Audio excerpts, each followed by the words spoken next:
Speaker, sir. Mr. Speaker, sir, Honourable Prime Minister, Honourable Leader of the Opposition, Members of Parliament, fellow Fijians and fellow Members of Parliament. I thank you, sir, for allowing me to take the floor to deliver my statement in support of the revised 2021-2022 national budget. From the outset, Honourable Speaker, sir, as the Minister responsible for Commerce, Trade, Tourism, Transport and Town Planning, I wholeheartedly support the revised budget presented by the Honourable Attorney General and Minister for Economy. Mr. Speaker, sir, a lot has been said about the purpose of the special revised budget. But what people forget, Honourable Speaker, sir, is that the revised budget is to bolster our economic recovery in the post-pandemic period. How short a memory does the opposition have? In fact, it was said during the 2021-2022 national budget address that the government will review and revise the budget according to our recovery. And that is all that's being done, sir. There is nothing sinister about this. Yet again, Honourable Speaker, we have lived by the expectations of the Fijian people. We have understood their needs, Honourable Speaker, and we have delivered, Honourable Speaker. For this particular side of the House, it is about the continued welfare of the Fijian people, Honourable Speaker, sir. Mr. Speaker, sir, it is difficult, from what I see, for the opposition to comprehend that the revised budget has not shifted the policies of the Fijian government, Honourable Speaker, sir. Our policies from day one and our direction from day one have remained consistent and resilient, Honourable Speaker, sir. It has been the consistent, proactive and resilient policies and initiatives that have led to consistent economic growth, Honourable Speaker, sir. Led to robust MSMEs creating a thriving middle-income class. Mr. Speaker, sir, it is because of our consistent policies and our vision we have received overwhelming support from international partners, Honourable Speaker, sir. If our partners did not have the confidence in what the Fijian government is doing and that we will succeed, they would never have provided funding, Honourable Speaker, sir. It is actually quite astonishing that only the opposition is not understanding what is being done. Everybody else seems to understand it. Mr. Speaker, sir, the opposition, honestly, truthfully, has no idea of how a government must function. I shudder to think what would happen if they were sitting on this side of the House, Honourable Speaker. They keep changing their tune on a daily basis, Honourable Speaker. They change their tune here, they change their tune outside the House. It seems like they have no tune at all. The instrument really needs retuning, Honourable Speaker. Honourable Speaker, until last night, the opposition claimed that the minimum wage was not sufficient for unskilled workers to survive. But today, Honourable Speaker, the Leader of Opposition claims that the gradual increase in the minimum wage to $4 per hour will be difficult for small manufacturers.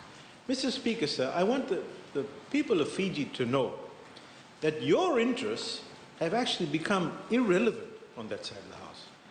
If it is not suiting their agenda, they will change at the drop of a hat. And it's actually visible, sir. It's absolutely visible in this House, it is visible in the newspapers, it is visible outside the House. The drop of a hat. Honourable Speaker, sir, our recovery process, as the Honourable Attorney General and the Minister of Economy stated, was each day at a time. We had no choice but to do that. We made the hard decisions, Honourable Speaker.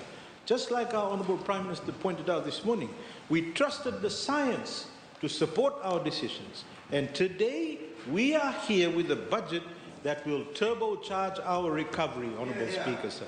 Honourable Speaker, the positive recovery trajectory since the opening of the border in December 2021 has ignited confidence that our rebound will be better than expected.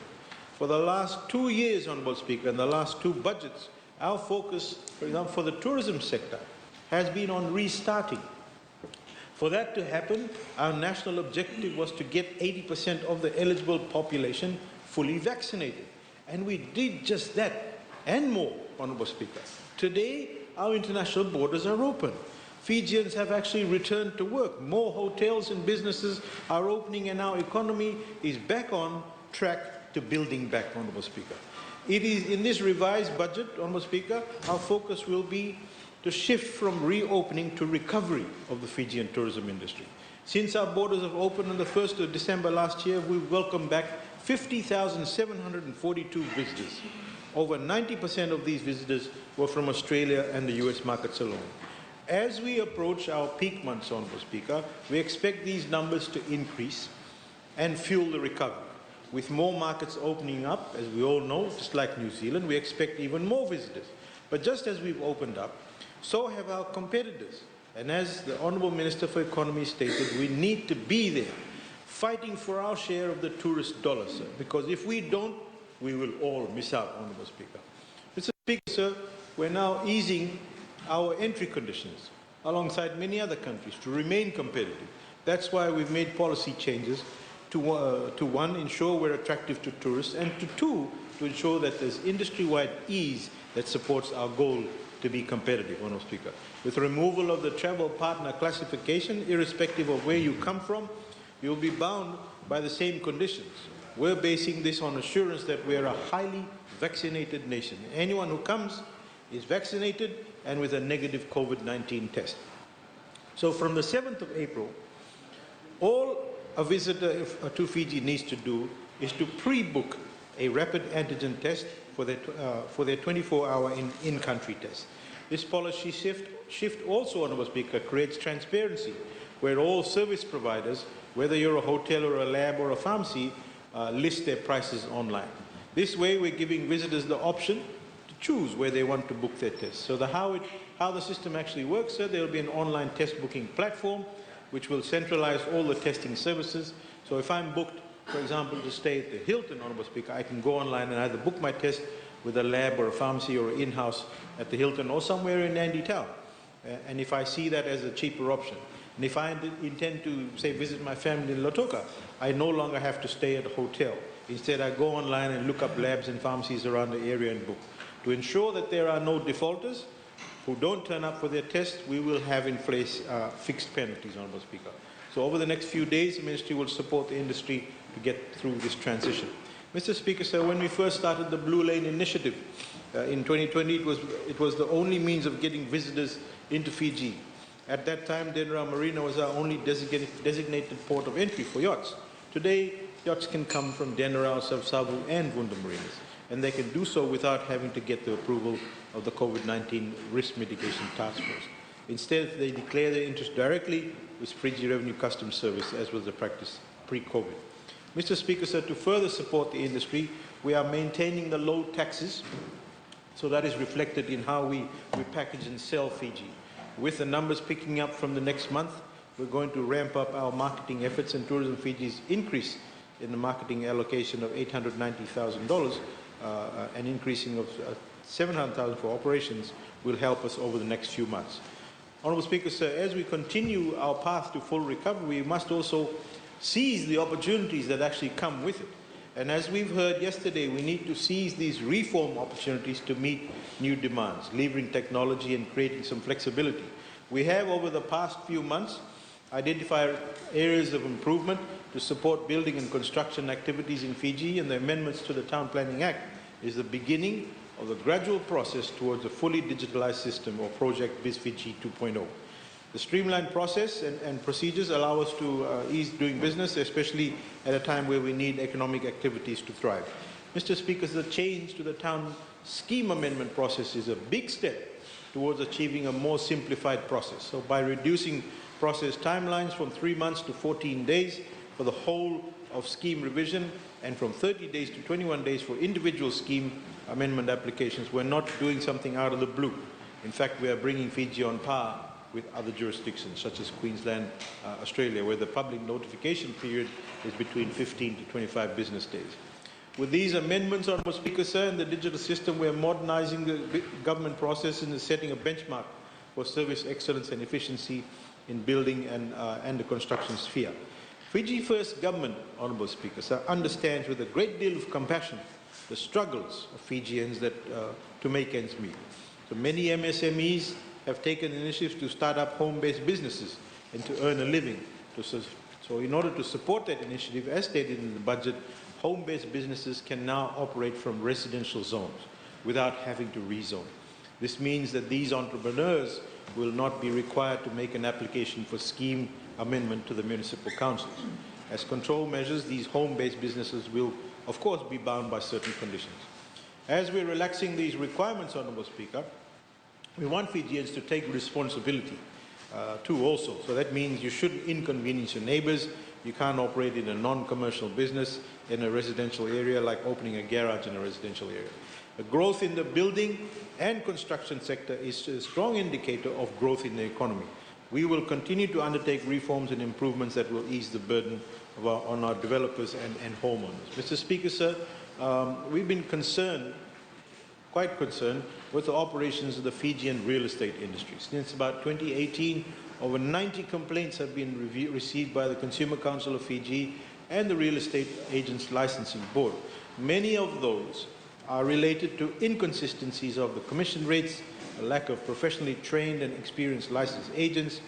Mr. Speaker, sir, this affects Fijians. So with the emerging trends and irregularities of the purchases and sales of properties, the government has developed provisions to protect our consumers and our first home buyers. Compared to international markets, commission rates charged by agents in Fiji are actually towards a much higher end. In fact, it ranges from 3% and as high as 25% sometimes of the total value of the property, whereas in jurisdictions like Australia and New Zealand, the market commissions are up to only 5%. Mr. Speaker, so therefore reducing commission on residential properties will enable prices of properties to be maintained at a reasonable level, which means Fijians will be able to afford a decent home without being ripped off. So every day Fijians will benefit, Honourable Speaker, sir. Mr. Speaker, sir, at the heart of our policies also are MSMEs, and the Trade Enhancement Program initiative was developed through consultations with MSMEs. And by listening to the people, the TEP aims to expand our economic base and strengthen our domestic trading activities. Whether it's a tailor asking for new machines or someone asking for some farming materials, which doesn't cost much, this program is for those Fijians. I wish to strongly emphasize that this is not a handout gimmick, Honourable Speaker, so we don't do that. Our grassroots programs have always been appreciated and continue to be successful. So, in fact, 75% of our recipients were operationally successful. Obviously, all businesses, particularly MSMEs, have been impacted by COVID, but our programs serve its purpose. Additionally, the TEP initiative will supplement other MSME-related programs, such as the YES scheme and the IHRDP and the Northern Development Program and the National Export Strategy. From a transport perspective, Honourable Speaker, sir, we welcome the policy changes that are being announced in the budget, as this will ensure the people of Fiji are able to provide the much-needed care services through carriers and shuttle service, whilst at the same time also providing the basic necessities for their families. Mr. Speaker, sir, the policy changes have been established to ensure that processes are streamlined and centralized requirements. This will enable also agencies such as the LTA to ease the way to serve their customers and at the same time reduce customer service and waiting times. As indicated by the Honourable Attorney General, Minister of Economy, Honourable Speaker, sir, the open taxi rank system is a reform being undertaken after 33 years. 33 years of running the base and stand system for taxi operators. In the ranking system, taxis will operate on a first-in, first-out basis or rotational basis at the ranks. Literally exactly what happens around the world, Honourable Speaker, sir. That means that the first taxi to arrive at any rank will take on the passengers. And when the taxis arrive at the ranks, they will have access to the passengers and move out and then queue up for the last taxi on its return at any allocated rank. We also urge our taxi commuters and passengers that will also mean that they will need to change their way of how they use taxis. This in a way will help ease our congestion and have a more orderly manner in our roads, particularly with taxi services. Honourable Speaker, sir, as I stated earlier, the revised budget is there to boost Fiji's economic recovery process. It's about putting our people first. Sir. We will continue doing that no matter what it takes. Honourable Speaker, sir, might I also just take a few minutes to say a little bit about the Ministry of Women, Children, Poverty Alleviation in the absence of Honourable Minister Akbar. I'd like to Ministry of Women, Children, Poverty Alleviation has received a budget allocation of about $138.5 million, Honourable Speaker, sir. The Social Protection Program makes up the largest portion of the Ministry's budget allocation. Why? Because it goes directly to the most vulnerable, including children, persons with disability, and the elderly, Honourable Speaker. It's across life spectrum from cradle to the grave. It is therefore important that the government continues to ensure that at no stage in life will a Fijian be ostracized on their creed. Instead, every Fijian is given the opportunity to access support from a government that ensures their well-being and welfare. The Ministry is actually very happy with their new budget that will help maintain the current social protection programs, which include the social pension schemes, the poverty benefit scheme, the care and protection allowance, the rural pregnant mothers program, the disability allowance scheme. Mr. Speaker, sir, the newly filled position of National Coordinator for Social Welfare Reform shows the government's commitment to provide greater functionality and strengthen accountability and improve data management through digitization, as highlighted by the Honourable Minister for Economy. Furthermore, the Ministry will also restart the annual recertification program to validate the eligibility of social welfare recipients. This way we can ensure there is no duplication or misuse of social protection scheme funds, thus ensuring our assistance the benefited Fijians who actually needed it most.